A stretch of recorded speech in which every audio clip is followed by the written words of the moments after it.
What's going on, everybody? Mail day today and from the weekend encompasses a couple different areas of focus.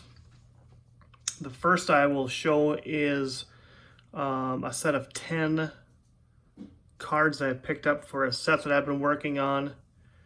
And then the last two cards I will show have been I've been eyeballing for a while, and that is for a separate PC. But working on the 1956 top set, and I was able to use some money from a couple sales I had in order to pick these up, and I knocked off 10 cards for the 1956 set. So starting off with number 7, pitcher for the Philadelphia Phillies, Ronald Negray, I believe.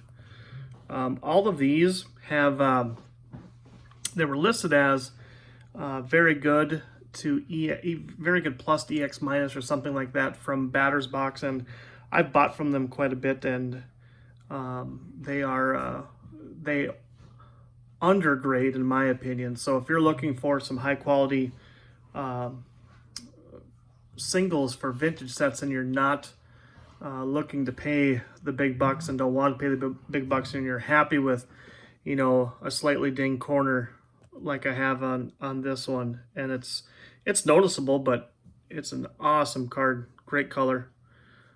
Check out Batter's Box on eBay. It's they always come through. And then card number 21 is a first baseman for the New York Yankees, Mr. Joe Collins. And again, with these, you're going to find some centering issues in, normally. And as long as I'm okay, as long as I can see some of the border on each side, I'm good. So Joe Collins. And then card number 47, pitcher for the Cincinnati Redlegs, John Fowler. Goes by the name of Art. Okay, and there you can see some very, very little bit of white showing on the bottom for the border.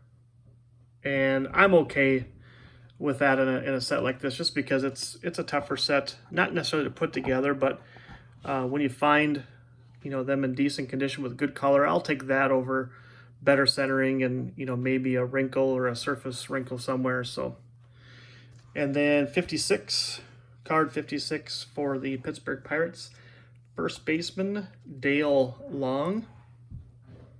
That one's pretty well centered, very nicely centered actually, and again, great color. Card 58 from the Brooklyn Dodgers, pitcher Ed Roebuck. Card number 69, the outfielder for the Milwaukee Braves, went on to manage in the majors as well, Chuck Tanner. Number 71, a pitcher for the Boston Red Sox, Frank Sullivan.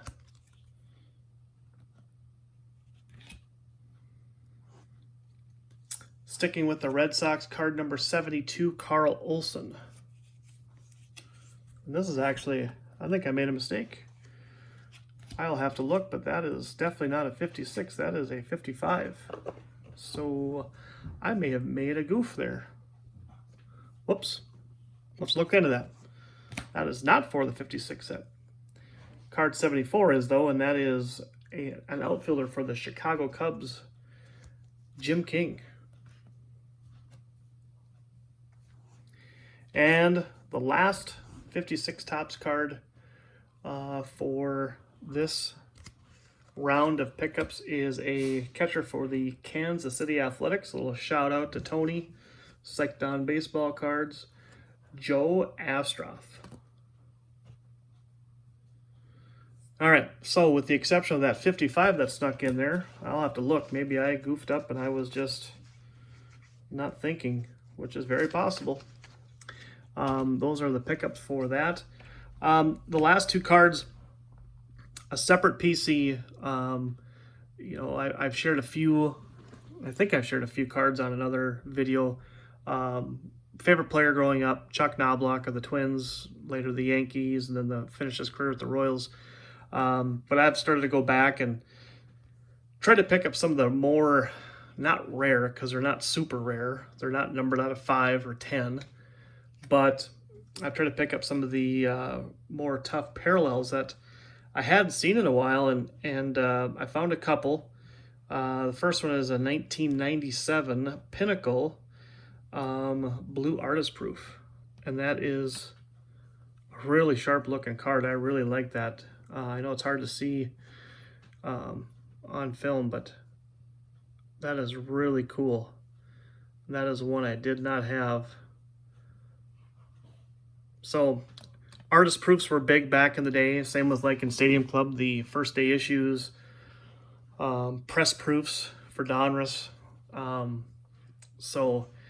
I honestly can say I've never seen that card in person before. I know if you go to shows, you're not going to find probably a lot of Knoblauch cards out there, just because they're probably tucked in a box somewhere and forgotten about. But if you happen to know of any tougher Knoblauchs that are just collecting dust, please let me know, because I would love the chance to swing a deal for them. And this last one, I've seen it before. I've never purchased it. Kind of funny story. I opened a lot of this product, but football product of the same thing back in 1997, and I actually pulled the Brett Favre of this and sold it not long after for, I want to say, $100. But you've heard of the gold medallion edition in Fleer Ultra.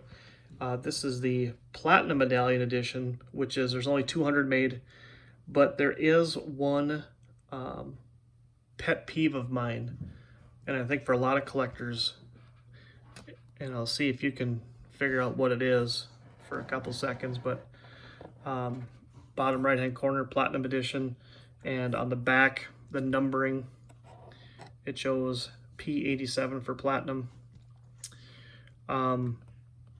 Really excited to get that card. To this day, I'm trying to figure out why people continue to use Scotch tape on the top.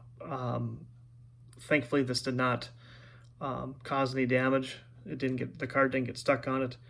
I guess I'm a firm believer, and I've learned too over time, do not use Scotch tape. Painter's tape, or the way I ship cards, I put penny sleeve, top loader, team bag, painter's tape, bubble wrap in the package, and off it goes. So, but either way, it did not get damaged, so all is well, and I'll move on with life. But I would just think that people would be beyond that now. But I've also heard horror stories about $30, $40 cards getting shipped in a plain white envelope with just a penny sleeve. So I guess I should be thankful that maybe this seller used a top loader at least. So, all right.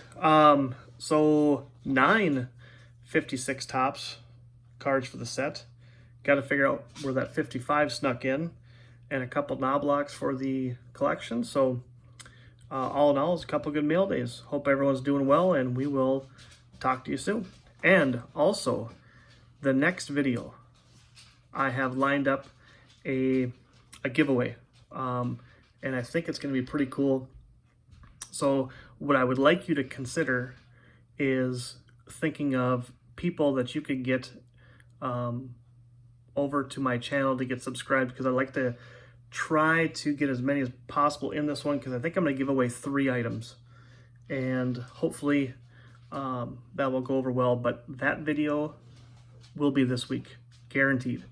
So, and the guys out there that I communicate with, hold me to it.